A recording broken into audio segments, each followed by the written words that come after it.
दुनिया के 7 देशों में भी कोरोना और ओमिक्रॉन की रफ्तार काफी तेज पकड़ चुकी है। अमेरिका में कल 5,25,000 से ज्यादा नए केस रिकॉर्ड किए गए। ये दुनिया में किसी भी देश में एक दिन में मिलने वाले सबसे ज्यादा नए केस हैं। इसी बीच ब्रिटेन के एक प्रोफेसर ने भारत में तीसरी लहर आने की आशंका जताई है। दिल्ली और मुंबई में कोरोना की रफ्तार से चिंता बहुत ज्यादा बढ़ गई है। यूएई से मुंबई आने वाले यात्रियों को 7 दिन तक क्वारंटीन जरूरी कर दिया गया है। तो गोवा में 31 दिसंबर को नए साल पर होने वाले जश्न में शामिल होने के लिए कोविड नेगेटिव सर्टिफिकेट के साथ साथ वैक्सीनेशन सर्टिफिकेट भी जरूरी होगा। कोरोना महामारी से जुड़ी सभी खबरें देखिए टॉप 9 ओमिक्रॉन अलर्ट। देश में कोरोना के नए वेरिएंट ओमिक्रॉन तेजी से पांव पसार रहा है। देश में अब तक 23 राज्यों में 947 ओमिक्रॉन के मामले मिले हैं। कल महाराष्ट्र में ओमिक्रॉन के 85 नए केस मिले, जबकि राजस्थान में 23, गुजरात में 19 मामले मिले। महाराष्ट्र में अब तक 252, दिल्ली में 238, गुजरात में 97, राजस्थान में 69, केरल में 65, तेलंगाना में 62, तमिलनाडु में 45, कर्नाटक में 43 और हरियाणा में 12 ओमिक्रॉन संक्रमित मिल चुके हैं। दुनिया में कोरोना और उसके नए वेरिएंट ओमिक्रॉन की बेकाबू रफ्तार के बीच अगले कुछ दिनों में देश में महामारी की तीसरी लहर आने की आशंका जताई गई है। ब्रिटेन के कैम्ब्रिज विश्वविद्यालय के बिजनेस स्कूल के प्रोफेसर पॉल कट्टुमन ने अपनी एक रिपोर्ट में कहा है कि भारत में अगले कुछ ही दिनों में मामले काफी तेजी से बढ़ेंगे। इस रिपोर्ट में भारत को अलर्ट किया गया है। दिल्ली में लगातार दूसरे दिन बुधवार को कोरोना का विस्फोट हुआ है। बुधवार को दिल्ली में 923 नए मामले सामने आए हैं। 2 दिनों में दिल्ली में करीब 2 गुने नए केस मिले हैं। देश की राजधानी में पॉजिटिविटी रेट 1% के पार कर गई है। एक्टिव केसों की संख्या भी 200 हो गई है। संक्रमण पर काबू पाने के लिए दिल्ली में रात 10 बजे से सुबह 5 बजे तक नाइट कर्फ्यू के साथ कई पाबंदियां पहले ही लगाई जा चुकी हैं।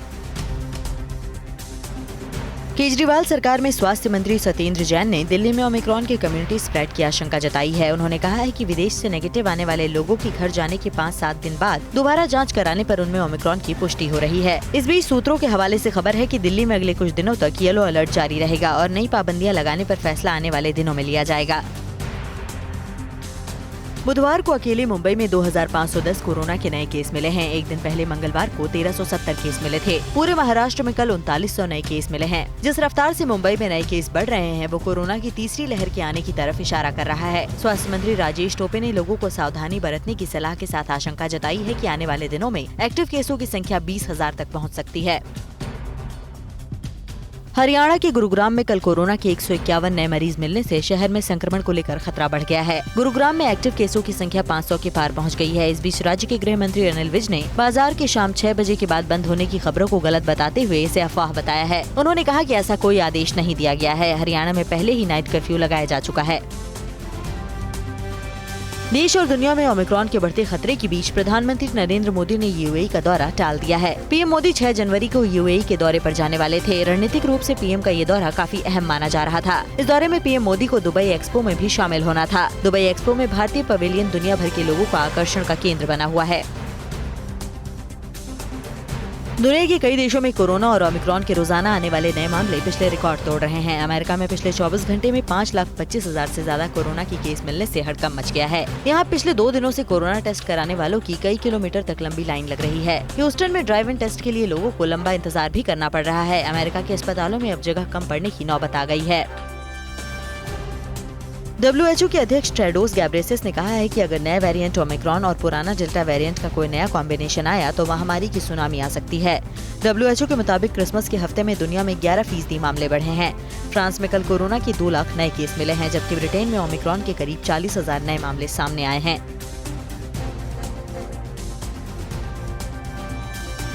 देश की सीमा पर साजिश रचने वाले कितने आतंकियों को सुरक्षा बलों ने मौत के घाट उतार दिया। पीएम मोदी नए साल पर किसानों को कौन सी सौगात देंगे? आरबीआई की रिपोर्ट में क्या खुलासा हुआ? क्या अर्थव्यवस्था पर हो सकता है ओमिक्रॉन अटैक? और किस राज्य में बीपीएल धारकों को पेट्रोल 25 रुपए सस्ता मिलेगा? देश की सभी अहम खबरें देखिए टॉप 9 राष्ट्र की बात। जम्मू कश्मीर के कुलगाम जिले के मिरहामा इलाके में सुरक्षा बलों और आतंकियों के बीच जबरदस्त मुठभेड़ हुई, जिसमें सेना ने 3 आतंकियों को ढेर कर दिया। मारे गए 3 आतंकियों में 2 स्थानीय थे, जबकि तीसरा आतंकी जैश-ए मोहम्मद से जुड़ा पाकिस्तानी था। वहीं इस इलाके में और आतंकियों के छिपे होने की आशंका को देखते हुए सेना ने घेराबंदी करके सर्च ऑपरेशन अभी भी जारी रखा है। वहीं जम्मू कश्मीर घाटी के एक और जिले अनंतनाग में भी सुरक्षा बलों और आतंकियों के बीच जमकर गोलीबारी हुई। इस ऑपरेशन में सेना ने 3 आतंकियों को ढेर कर दिया। इनमें से एक आतंकी जैश ए मोहम्मद से जुड़ा हुआ बताया जा रहा है। अनंतनाग जिले के शाहबाद वेरीनाग इलाके में हुए इस मुठभेड़ में भारतीय सेना का एक जवान शहीद हो गया, जबकि एक घायल है। अभी इस इलाके में एक और आतंकी के छुपे होने की सूचना है, जिसकी तलाश में सेना का सर्च ऑपरेशन जारी है। देश के करीब 10 करोड़ किसानों के लिए नए साल का दिन बेहद खास होने वाला है। पीएम नरेंद्र मोदी 1 जनवरी को किसान सम्मान निधि की 10वीं किस्त जारी करके इन किसानों को तोहफा देंगे। पीएम मोदी वीडियो कॉन्फ्रेंसिंग के माध्यम से करीब 20,000 करोड़ रुपए ट्रांसफर करेंगे, जिससे इस स्कीम के दायरे में आने वाले किसानों के बैंक अकाउंट में 2-2 हजार रुपए आएंगे। देश में चुनावी माहौल गर्म है, लेकिन इसी बीच कांग्रेस सांसद राहुल गांधी छुट्टियां मनाने के लिए इटली चले गए हैं। इसके बाद सोशल मीडिया और राजनीतिक गलियारे में राहुल की पॉलिटिकल सीरियसनेस पर एक बार फिर से सवाल उठने लगे हैं, जिसका जवाब देते हुए कांग्रेस नेता रणदीप सुरजेवाला ने कहा कि राहुल व्यक्तिगत तौर पर अवकाश पर है। इस बीच वो ऑनलाइन सबके संपर्क में है। इसको लेकर इतना हंगामा क्यों? छुट्टी पर तो सभी जाते हैं। यूपी में कन्नौज जिले की एक जनसभा को संबोधित करते हुए बीजेपी सांसद सुब्रत पाठक ने कहा कि बीजेपी को यूपी में मुसलमानों का एक भी वोट नहीं मिलेगा, क्योंकि हमने धारा 370 को समाप्त किया। पाठक ने आगे कहा कि पहले की सरकारें 18% वोट ही देखती थी, क्योंकि हम जातियों में बटे हुए थे, लेकिन अब सब हिंदू हो गए हैं। इसीलिए अखिलेश यादव अब रैली में टोपी नहीं लगाते, अब वो तिलक लगाते हैं। कोरोना संक्रमण की तेज रफ्तार चिंता बढ़ाने वाली है। भारतीय रिजर्व बैंक ने बुधवार को जारी दूसरी वित्तीय स्थिरता रिपोर्ट में कहा कि चालू वित्त वर्ष की दूसरी तिमाही से अर्थव्यवस्था धीरे धीरे गति पकड़ रही है, लेकिन महंगाई दर के बढ़ते दबाव के साथ कोरोना वायरस का नया स्वरूप ओमिक्रॉन एक बड़ी चुनौती बनकर उभरा है। संक्रमण बढ़ने से विकास पर असर पड़ने की आशंका है। नए साल से पहले झारखंड के सीएम हेमंत सोरेन ने राज्य की गरीब जनता को बड़ा तोहफा दिया है। सीएम ने 2 पहिया गाड़ियों वाले बीपीएल कार्ड धारकों के लिए पेट्रोल डीजल की कीमतें 25 रुपए प्रति लीटर घटाने का ऐलान किया है। ये आदेश 26 जनवरी से लागू होगा। मुख्यमंत्री हेमंत सोरेन ने झारखंड में सरकार के 2 साल पूरे होने पर आयोजित कार्यक्रम में ये बड़ा ऐलान किया। जेएनयू में छात्राओं को दी गई एडवाइजरी विवाद की वजह बन गई है। जेएनयू की इंटरनल कंप्लेंट कमेटी ने कैंपस में यौन उत्पीड़न रोकने के लिए एडवाइजरी जारी कर लड़कियों को सीमा रेखा का ध्यान रखने की नसीहत दी, जिस पर छात्र संगठनों ने आपत्ति जताई है। सेंचुरियन टेस्ट के आज 5वें दिन टीम इंडिया जीत के इरादे से मैदान में उतरेगी। खेल के चौथे दिन दक्षिण अफ्रीका ने 94 रन पर 4 विकेट गंवा दिए। मेहमान टीम को टीम इंडिया ने 305 रनों का लक्ष्य दिया है और वो अभी लक्ष्य से 211 रन दूर है। चौथे दिन बुमराह ने 2 और शमी और सिराज ने एक-एक विकेट लिए। पहली पारी में 327 रन बनाने वाली टीम इंडिया चौथे दिन दूसरी पारी में 174 रन पर सिमट गई। सबसे ज्यादा 34 रन ऋषभ पंत ने बनाए। पीएम मोदी आज उत्तराखंड वासियों को देंगे कौन सी बड़ी सौगात? उत्तर प्रदेश के मुख्यमंत्री योगी आदित्यनाथ ने मथुरा को लेकर कही कौन सी बड़ी बात? कानपुर मेट्रो परिसर में समाजवादियों ने क्यों मचाया उत्पात? और टिकट बंटवारे को लेकर कहां रैली के बीच मंच पर भिड़े बीजेपी कार्यकर्ता? देश में जारी राजनीतिक घमासान से जुड़ी अहम खबरें देखिए टॉप 9 सियासी संग्राम। पीएम नरेंद्र मोदी आज उत्तराखंड का दौरा करेंगे। इस दौरान पीएम 17,500 करोड़ रुपए की 23 विकास योजनाओं का लोकार्पण और शिलान्यास करेंगे। ये परियोजनाएं सिंचाई, सड़क, हेल्थ इंफ्रास्ट्रक्चर और पेयजल सहित कई विभागों से संबंधित होंगी। पीएम हल्द्वानी में एक विशाल जनसभा को संबोधित करेंगे और कुमाऊं में बनने वाले एम्स का भी शिलान्यास करेंगे। पीएम की रैली से पहले हल्द्वानी में सीएम पुष्कर सिंह धामी ने तैयारियों का जायजा लिया। यूपी विधानसभा चुनाव को लेकर बीजेपी ने अपनी तैयारियां तेज कर दी है। इस कड़ी में आज केंद्रीय गृह मंत्री अमित शाह सूबे के 3 जिलों का दौरा करेंगे। गृह मंत्री आज अलीगढ़, कन्नौज और मुरादाबाद की जन विश्वास यात्रा में शामिल होंगे और जनसभाओं को संबोधित करेंगे। इन दिनों आईटी रेड की वजह से चर्चा के केंद्र बने कन्नौज जिले में शाह इत्र कारोबारियों से समाजवादियों से कथित संबंध को लेकर भी हमला बोल सकते हैं।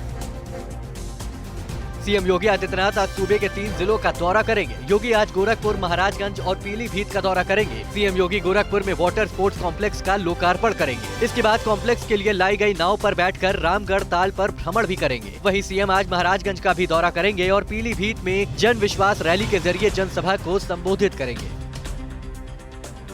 यूपी के अमरोहा में चुनावी जनसभा को संबोधित करने पहुंचे सीएम योगी आदित्यनाथ ने बताया कि अयोध्या, काशी के बाद अब मथुरा में भव्य मंदिर बनाने का काम शुरू हो चुका है। अयोध्या में राम मंदिर बनने से खुश हैं और अभी काशी में भगवान विश्वनाथ का धाम भी भव्य रूप से बन रहा है और फिर मथुरा, वृंदावन कैसे छूट जाएगा? वहां पर भी काम भव्यता के साथ आगे बढ़ चुका है। प्रधानमंत्री नरेंद्र मोदी के 28 दिसंबर को कानपुर रैली के दौरान उपद्रव फैलाने की साजिश का खुलासा हुआ है। रैली के दिन कानपुर के नौबत्ता में एक कार में जमकर तोड़फोड़ हुई थी और पुतला दहन हुआ था। पुलिस ने सीसीटीवी और वीडियो फुटेज के आधार पर केस दर्ज कर समाजवादी पार्टी के 5 कार्यकर्ताओं को गिरफ्तार किया है। अखिलेश यादव ने 5 आरोपियों को पार्टी से निकाल दिया है। उत्तर प्रदेश में कानपुर मेट्रो को लेकर सियासत लगातार जारी है। कल समाजवादी पार्टी के पूर्व विधायक सतीश निगम अपने साथ सैकड़ों समर्थकों को लेकर मेट्रो स्टेशन पहुंचे और मेट्रो से सफर करने के बाद दावा किया कि कानपुर मेट्रो अखिलेश सरकार की देन है। इसके बाद समाजवादी पार्टी के समर्थकों और कार्यकर्ताओं ने मोती झील स्टेशन पर जमकर नारेबाजी भी की। समाजवादी कार्यकर्ताओं के हंगामे की वजह से स्टेशन पर अफरा तफरी मच गई।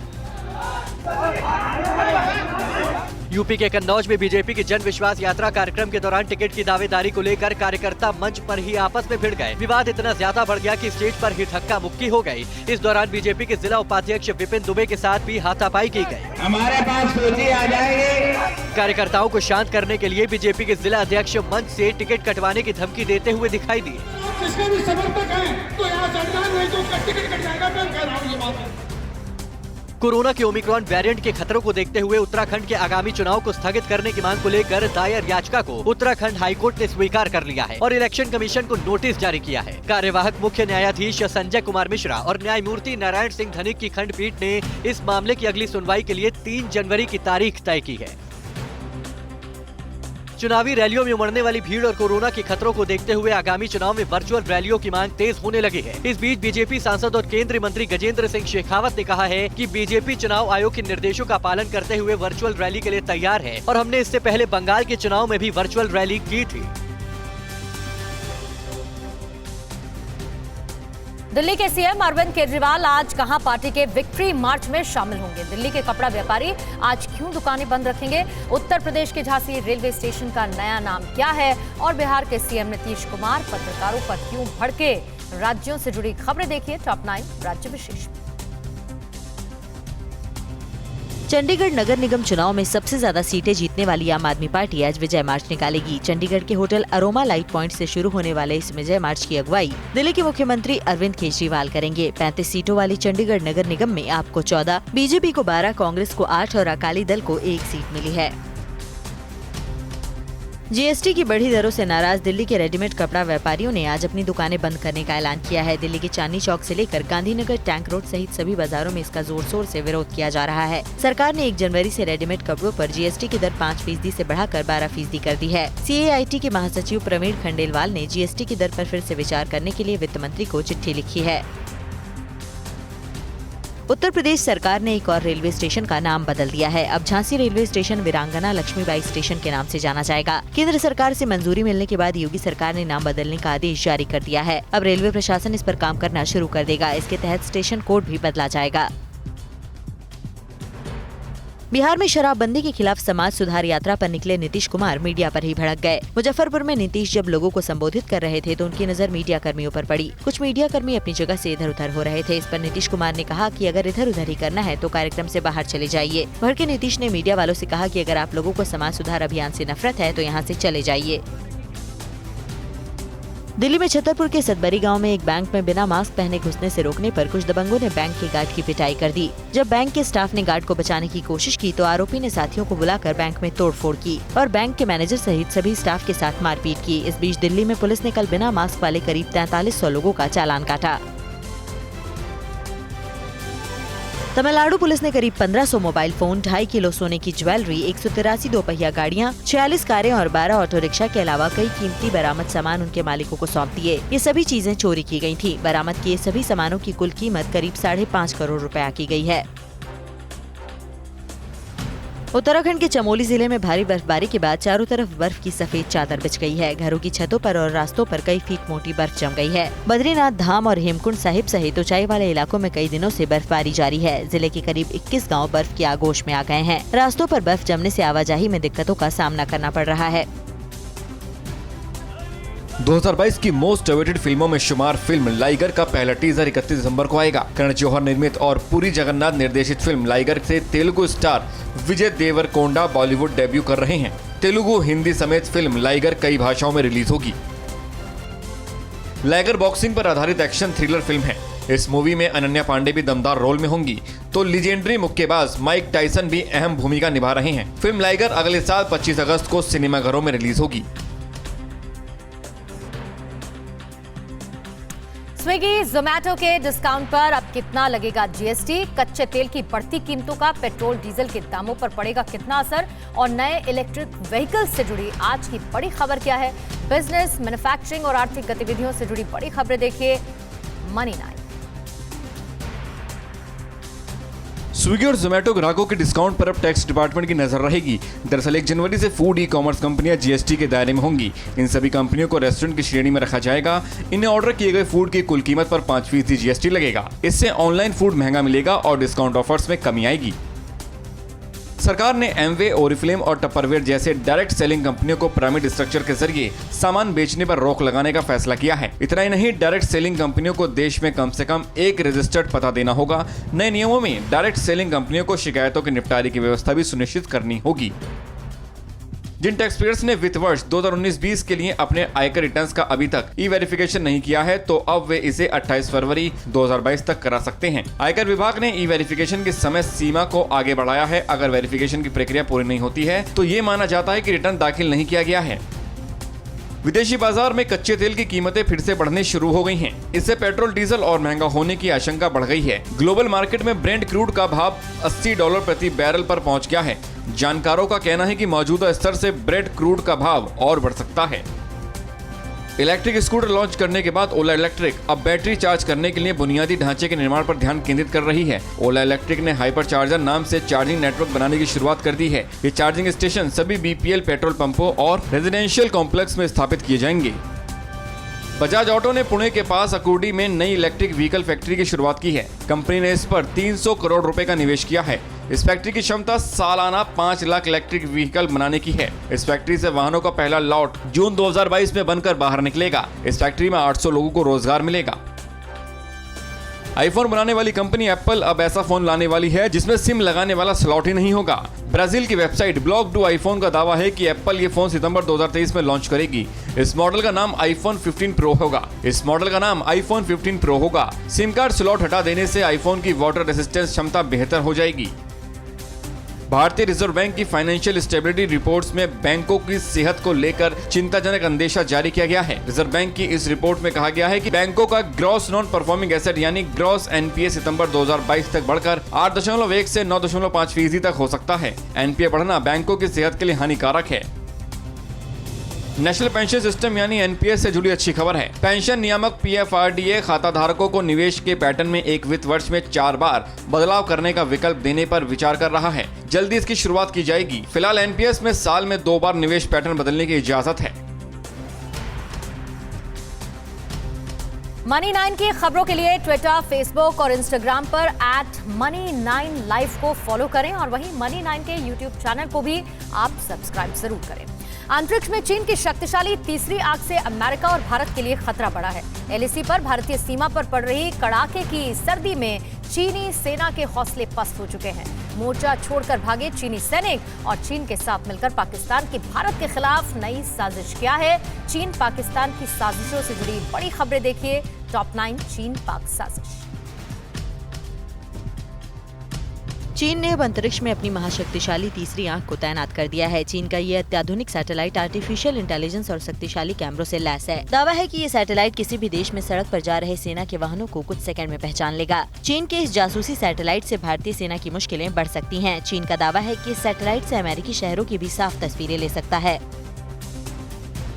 एलएसी पर भारत को गीदड़ भभकी देने वाले चीनी सेना के जवानों का जोश लद्दाख में पड़ रही हड्डी गला देने वाली ठंड में ही उड़ गया है। ठंड में चीन अपने जवानों को भारतीय सीमा के पास तैनात नहीं कर पा रहा है। पहले भी चीनी जवान ठंड में मैदान छोड़कर भाग चुके हैं। अपने ज्यादातर सैनिकों के मोर्चा छोड़ने के बाद चीन ने सीमा के पास रोबोट की तैनाती करनी शुरू कर दी है। चीन का दावा है कि उसके रोबोट मशीन गन भी चला सकते हैं। एलएसी पर भारत की तैयारियों से घबराए ड्रैगन लगातार वॉर ड्रिल का प्रोपेगेंडा वीडियो जारी करने में जुटा है। चीन ने वॉर ड्रिल का एक और वीडियो जारी किया है जिसमें पीएलए की ग्राउंड आर्मी ट्रक माउंटेड हावित्जर तोपों से गोले बरसाती दिखी। भारत के खिलाफ नई नई साजिश रचने वाले चीन और पाकिस्तान के बीच सैन्य गठजोड़ अब नए स्तर पर पहुंच रहा है। बीजिंग में पाकिस्तानी दूतावास ने चीन की सरकार से आधिकारिक रूप से अपील की है कि पाकिस्तानी सैन्य अधिकारियों को चीनी सेना में लंबे समय तक काम करने का मौका दिया जाए। अक्टूबर में चीनी सेना में अटैच होकर 10 पाकिस्तानी सैन्य अधिकारी काम कर रहे थे। अब इसकी संख्या कई गुना बढ़ चुकी है। अमेरिका और ताइवान को धमकी देने के लिए चीन का साउथ चाइना सी में जंगी अभियान जारी है। चीन ने साउथ चाइना सी में एक विध्वंसक युद्धपोत टाइप 075 का शक्ति प्रदर्शन किया, जिसमें एयरक्राफ्ट की तैनाती से लेकर पानी में चलने वाले युद्धक टैंक भी शामिल थे। चीन अपने महत्वाकांक्षी प्रोजेक्ट बॉर्डर रोड इनिशिएटिव के जरिए छोटे छोटे देशों को न सिर्फ कर्ज के जाल में फांस रहा है, बल्कि दूसरे देशों के प्राकृतिक संपदा मूलभूत ढांचे को भी नुकसान पहुंचा रहा है। एक रिसर्च के अनुसार BRI से जुड़े प्रोजेक्ट की करीब 2000 परियोजनाओं में से 270 में कर्ज और श्रम, पर्यावरण मानकों और राष्ट्रीय सुरक्षा के साथ भ्रष्टाचार की शिकायतें मिली थीं।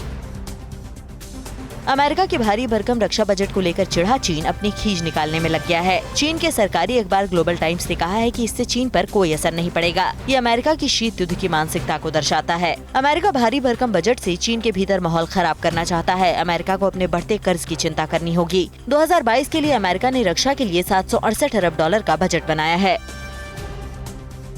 पाकिस्तान में भी तालिबानी कायदे कानून की झलक मिल रही है। पाकिस्तान के पंजाब प्रांत की यूनिवर्सिटी के छात्रों को टाइट जीन्स पहनने पर रोक लगा दी गई है। यूनिवर्सिटी ने फरमान जारी कर छात्रों को शॉर्ट्स, फैशन के लिए कटे फटे जीन्स, मल्टी पॉकेट और स्किन टाइट जीन्स के साथ ट्राउजर्स और टी-शर्ट पहनने पर भी रोक लगा दी है। इसके साथ छात्रों को चप्पल, टोपी, बड़े बाल, पोनी टेल, कान में बाली और हाथों में किसी प्रकार का ब्रेसलेट पहनने पर भी रोक है। चीन में अब देशी शराब की पसंद बढ़ रही है। इसकी वजह से देश के तुर्पन इलाके में अंगूर के बागानों की संख्या तेजी से बढ़ी है। इस क्षेत्र में अंगूर से वाइन बनाने वालों की संख्या साल 2015 के मुकाबले दोगुनी हो गई है। पिछले साल चीन में प्रीमियम वाइन की खपत 27% बढ़ी है। कोरोना की वजह से बार बार लगे लॉकडाउन के बावजूद चीनी वाइन की मांग लोगों के बीच बढ़ी है।